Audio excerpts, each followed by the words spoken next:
It's a special Saturday Jabo. You got Kescia, you got Mark. It's YouTube, Facebook, all those things. It's throwing me off because I don't know the order of what I'm talking about. Share that link, share that love. Good night. Kescia, how's it going? Oh man, I'm pumped. I'm like hyped right now. It's been a awesome couple of days, since we did our show on Thursday night, man. Doing really well. What's up, outsiders? And welcome and thank you for tuning in tonight. We're going to get started right away. This is just like a little mini episode that we promised you because, we had such a good show on Thursday, chopping it up with Jada and talking all things tennis. There were still things left on the table undiscussed. So, here we are again, chopping it up with you guys for the second time this week. This is your special treat. Now, if I can interrupt for a second. Go ahead. You did just say, we spent a lot of time talking tennis on Thursday. Breaking news, you got to get your flowers because, you picked Coco. And Coco just Yes, I was gonna. I gotta say thank you, Mark, because I was gonna be a total a-hole, and and look, I was gonna say, what's going on around town this week? Major Keisha's easy money picks, baby. I mean, I was on absolute fire on Thursday. I was absolutely on fire, but yes, as Mark's so awesomely said. I mean, this is why I call him my favorite slice of pizza, right? But, yes, Coco Gauff just closed the deal, literally 30, 40 minutes ago. Closed the deal. Took on number 2 ranked Aryna Sabalenka. 3-set win, man. What an exciting match. If you guys watched it, and I'm pretty sure you were like me, Coco dropped the first set 6-3, but just really took control in the second set and cruised on through the third, man. Just a very impressive win for a 19-year-old, just the third teenager, men or women, to win the U.S. Open. One of those are our beloved Serena Williams. So, here she is. She's making her mark in tennis history. Early, man. Just so proud of her, man. And it was great, man. It really was great, Mark. Let me go over my awesome picks really quickly. I'm gonna pat myself on the back some more. Because I looked up some of those picks, and man, you were on fire. Yeah, I believe I went 6 out of 7 because my first 2 picks had to do with Coco. I said take her on the money. If you really wanted to get spicy, take her 2-0. She went,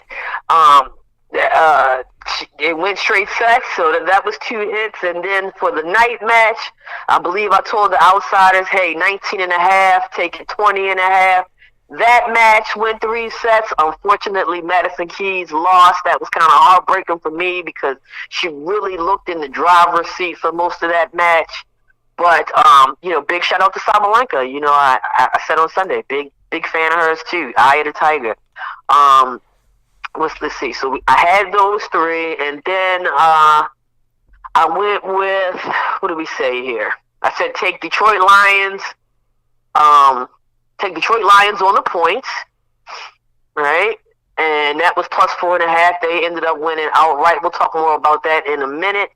I said to take Amon-Ra St. Brown for over 60 yards. He did that. I said take Jared Goff for over 255. He killed that. So what was that? That's 6. Actually, I think I went 6 for 6. Did we talk about Colorado, too? Did we say anything about that? Because I feel like we did. We didn't talk about Colorado. Cause that's one of the reasons we're doing today. Okay, all right. Well, there you go. 6 for 6, Major Keisha was on fire. And if you followed her lead, you made a couple dollars just like I did on Thursday. It was really great. So, yes, had a lot of fun around town. You guys, we're about to have some more fun because we got another one of our very favorite 410ers on the line. Jada Brooks, what's up, baby? Hey, what's going on outside? It's happy Sunday, y'all. Saturday. Oh my God, it's Saturday. Sunday Eve. We're going to clean that up with a Sunday Eve. Thank you. Yes. We brought Jada on because she hasn't been in a while, and she's fully 410 just like we are here at Jabo.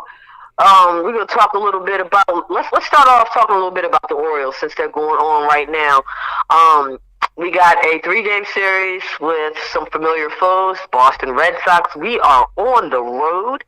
The Orioles took the game last night with a win. They look like they're in the driver's seat right now with a 7-4 lead over Chris Sales and the Boston Red Sox.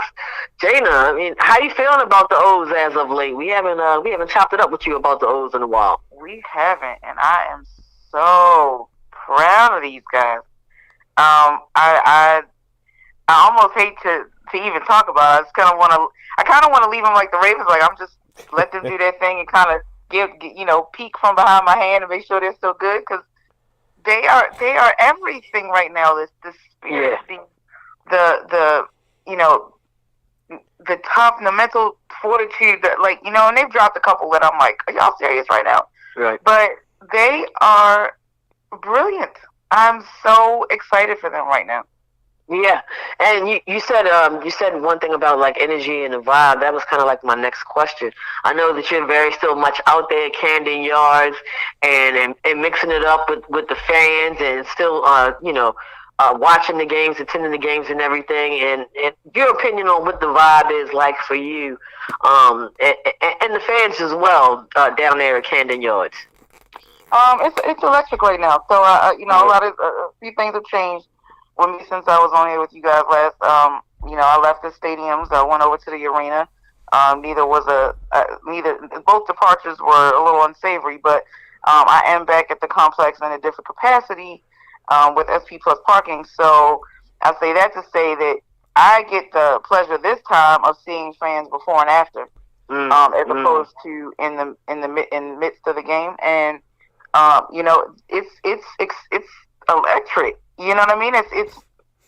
It's reminiscent of the 2014, yes, teams where yes, you're not quite, maybe you're not selling out every single game, but you have strong attendance, a strong showing. Yes. For even the Tuesday night games, and the only thing that really kind of I've noticed deters people, or not deters them, but kind of moves them along quickly, are the rain delays.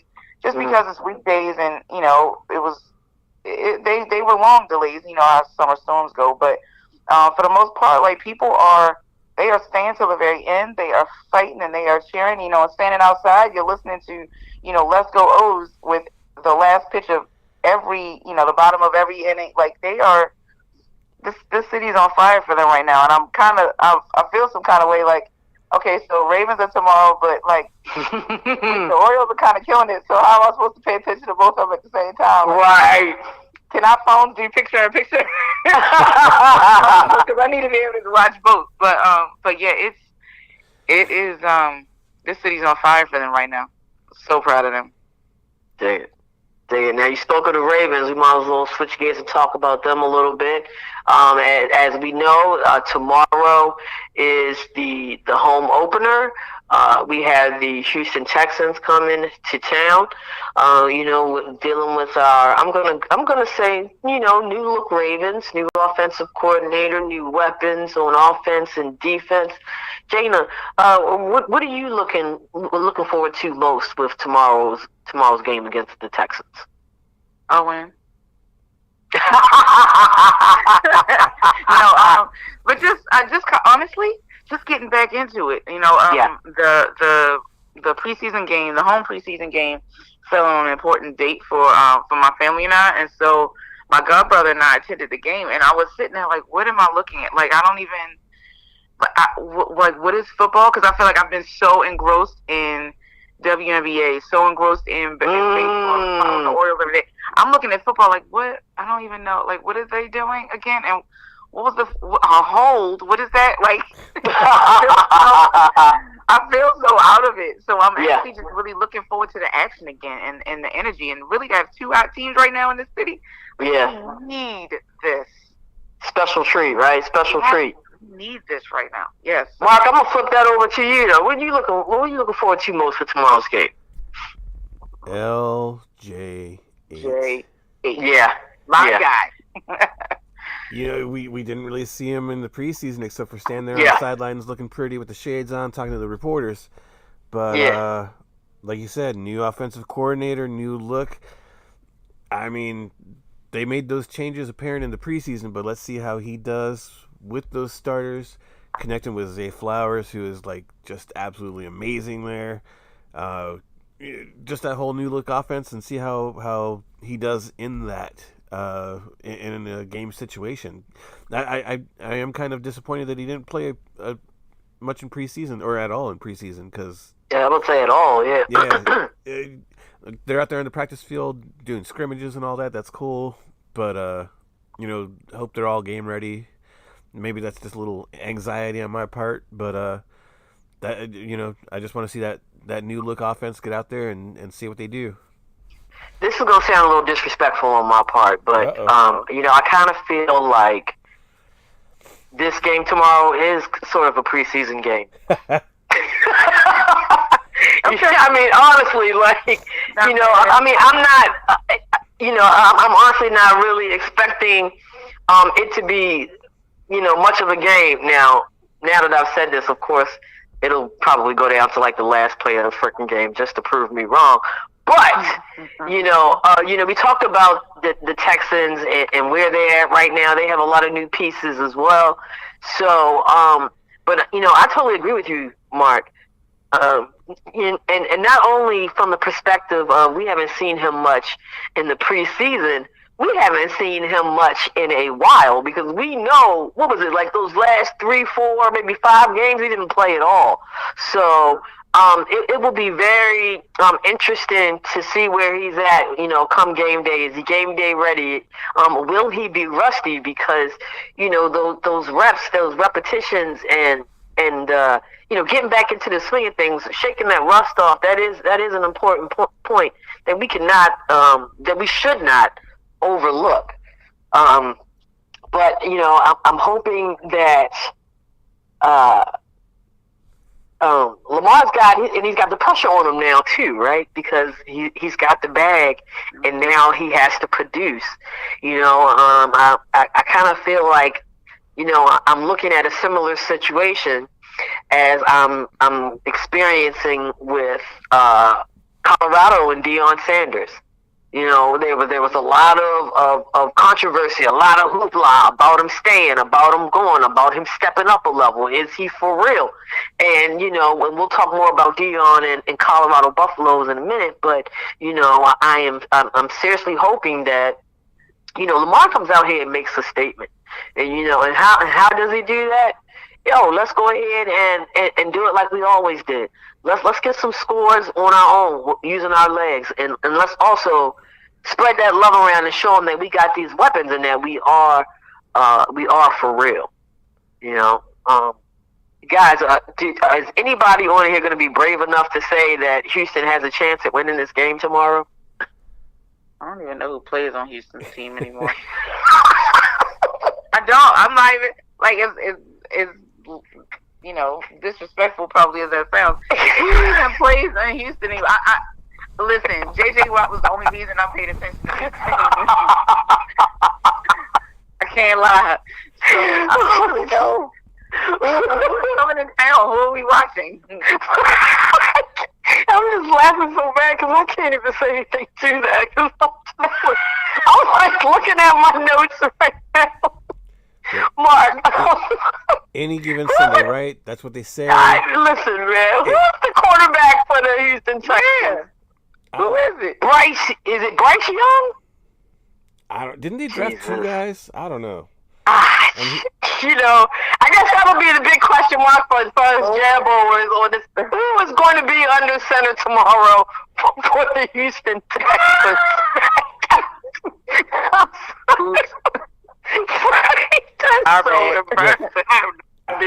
I'm not.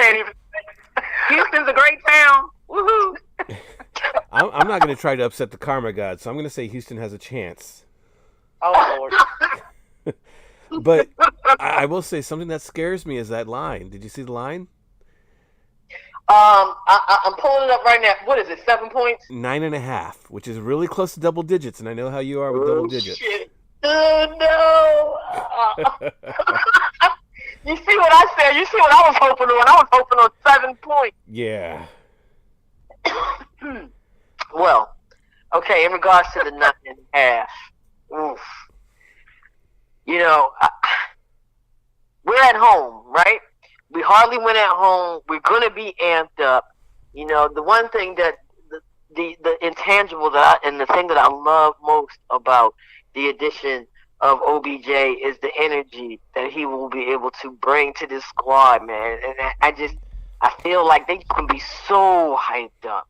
Lamar is going to be, you know, even though he's chill, I know he's salivating to put on a good show. So, outsiders, first easy money pick of the night. Major Kescia is going to, in essence, break her little rule and tell y'all, go ahead, take the Ravens and them 9.5 points. Book it. I am fully convinced. But to me, the only scary thing about our team, and you know, and this was just based off of watching preseason, so this really wasn't the starters, but you know, the secondary, man. Can that secondary hold down? I mean, it really scares me, Mark.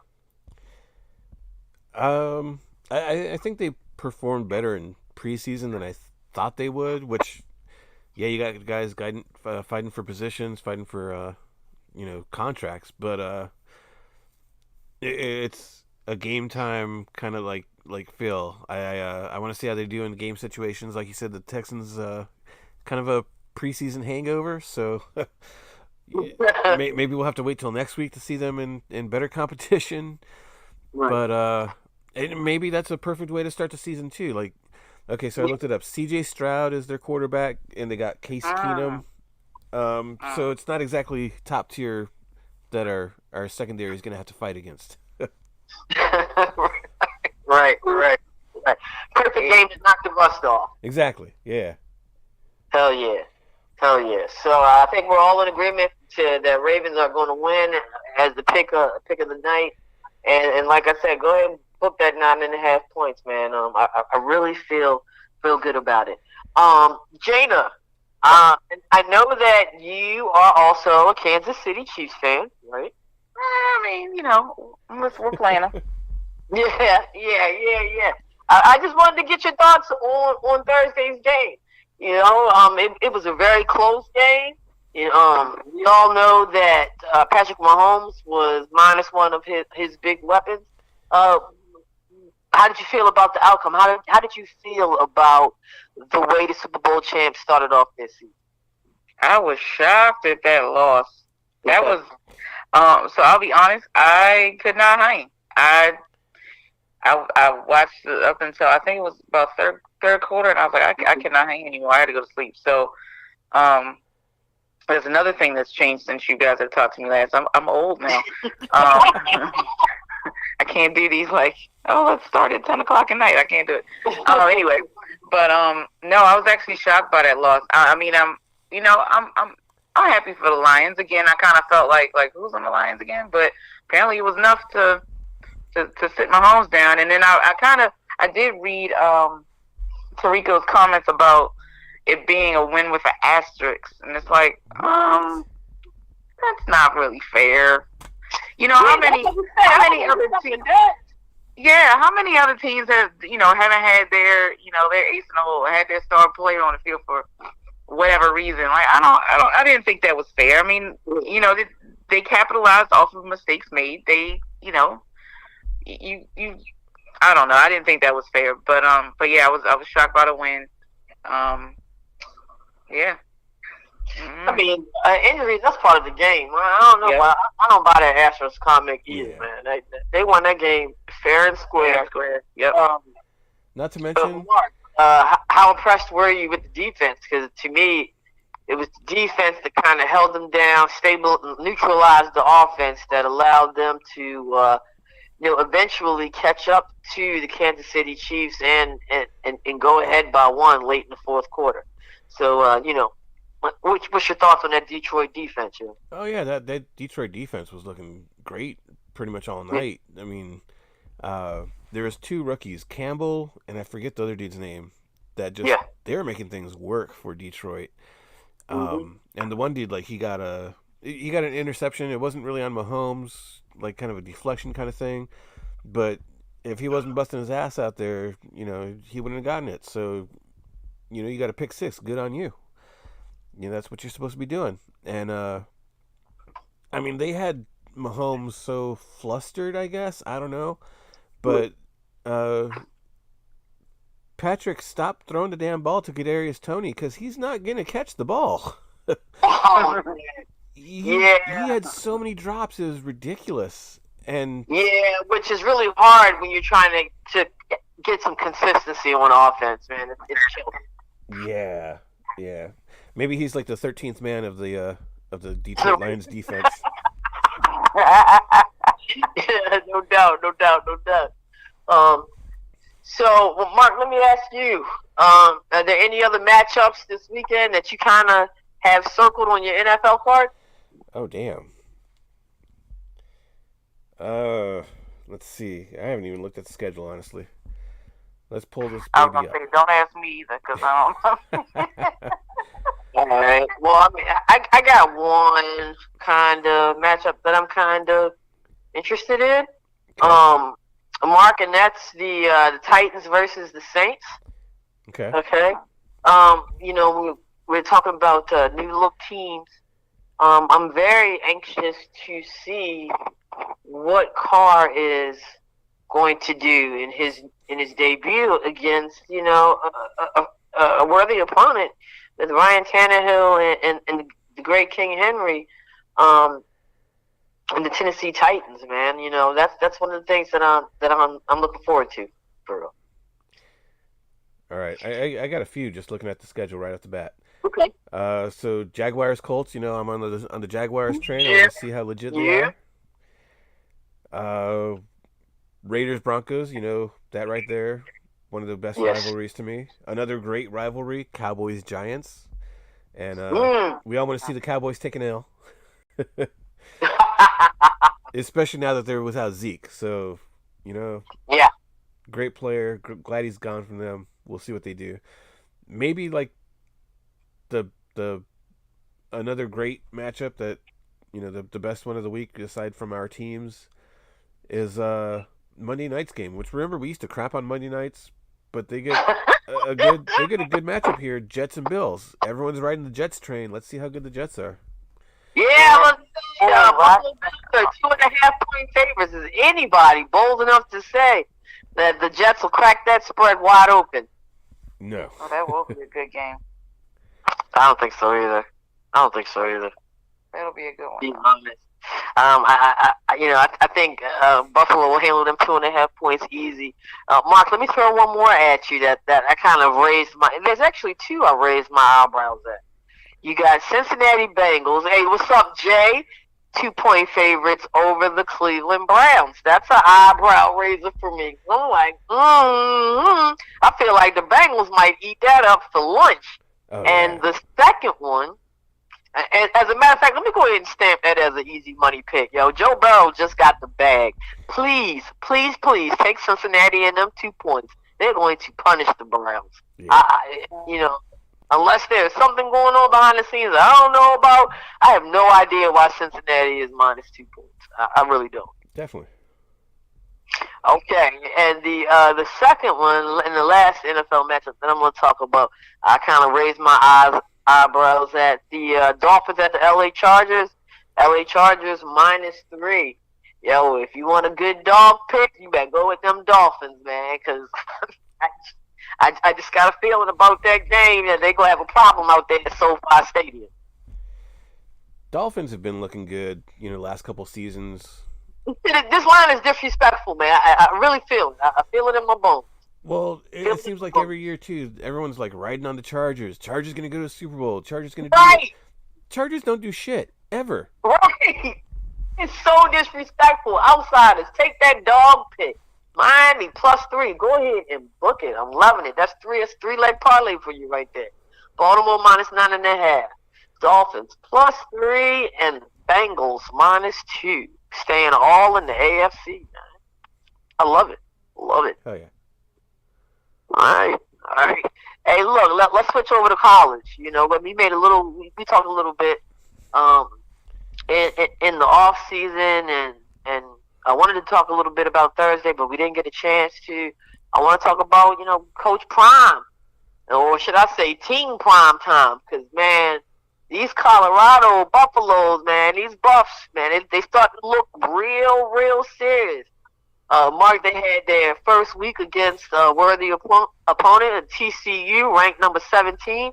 At that point, they were unranked, and they beat the absolute brakes off of TCU. Shador Sanders had a record-breaking day. Man, it was crazy. It was a shock to some, but not to all. But today they had their home opener against Nebraska. They were 2-point favorites. Man, they ended up busting that thing wide open. They won to the tune of 36-14. Man, how impressed are you with those Colorado Buffaloes, Mark? Very impressed because we talked about them back when Coach Prime got hired, and there was some controversy behind there, some not.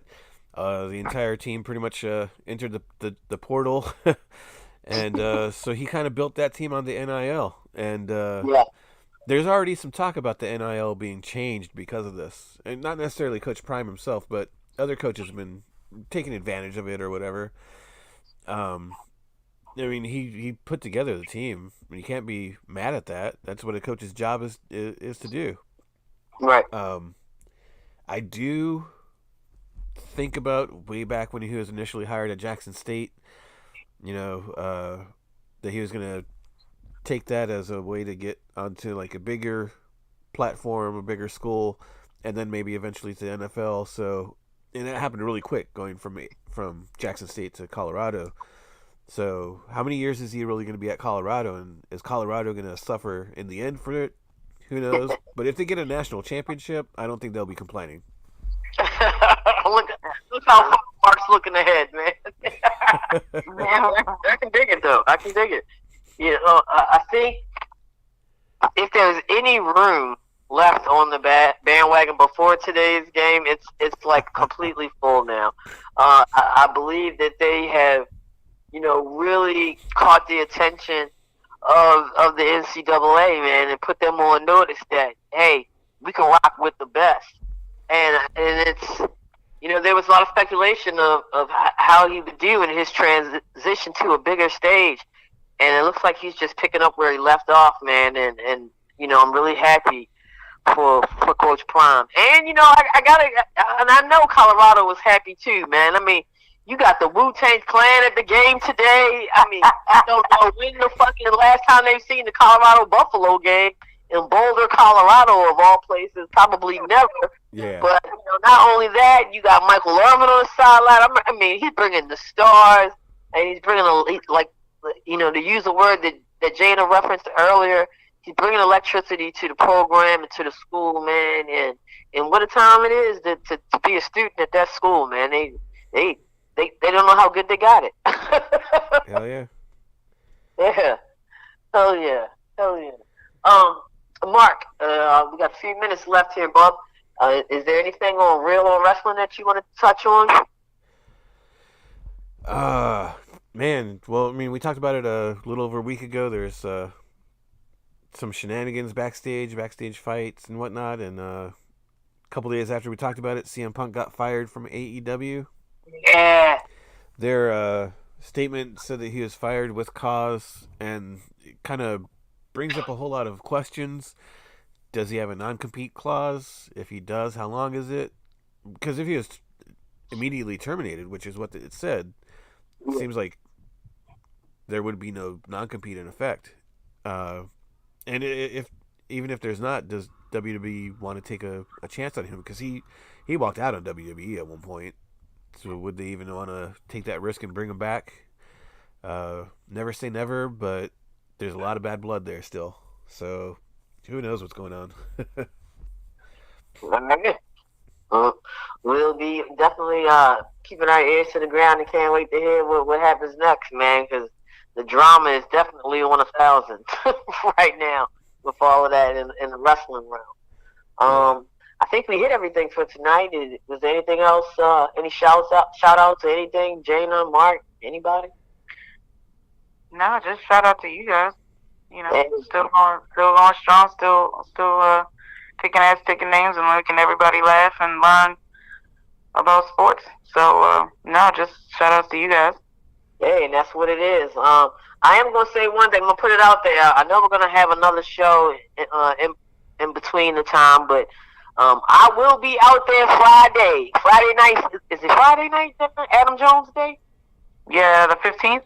Yeah. Major Keith will be at the yard. Jana will be at the yard. So I don't even know why you're doing this. I don't even know what. You know what? Because I'm gonna call you out right now. Because I always Mark, and I'm gonna point fingers, and I'm gonna complain to Mark. Keith will walk through the crosswalk, and I'm like, hey, what's going on? Good to see you. She'll laugh at me, we'll kiki for a second. I'm like, let me know where you sit so I can come in. And where do I sit the whole time? In my car, waiting for the game. Because I never get a text.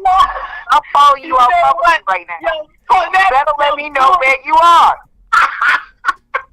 How many beers does she have in her hand? That's what we doing this publicly. I'm gonna put this out here, and everybody can come and stalk me on Friday night. I will be in section 308, and you know what, man? I own up on that because I know once the beers start flowing, man, I start chopping it up with the people next to me, and I be solid gone. But I'm telling everybody, yourself included, yo, come find me in 308. Send me a text message or whatever.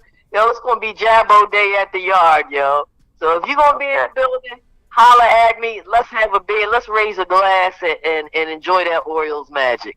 Hell yeah. Sounds like a plan, and they better keep this magic going, because if you check the score. Yeah, I know. I know. It's okay though. Oh boy, yeah. 7-6 Outsiders, bottom of the fifth. Then Boston is threatening to take the lead, so hopefully, like Jana said, the magic will continue. They got my man Fuji on the mound. He's been doing pretty good, so hopefully he can keep these runs. He can keep these runs stranded. But okay, so this is all we got for tonight. As I said, a nice little mini episode for you guys. Thank you so much for tuning in tonight. You know how we end this show. Baltimore, spread love, yo. I'm Kescia. On the other end of the line is my favorite slice of pizza, Mark, and my favorite baby girl, Jana. And we are just a bit outside. Y'all have a great night. Great Sunday. Good luck on your fantasy picks. Good luck on your football picks. Man, the NFL season is fully underway, and we loving it. Y'all have a great evening. Peace.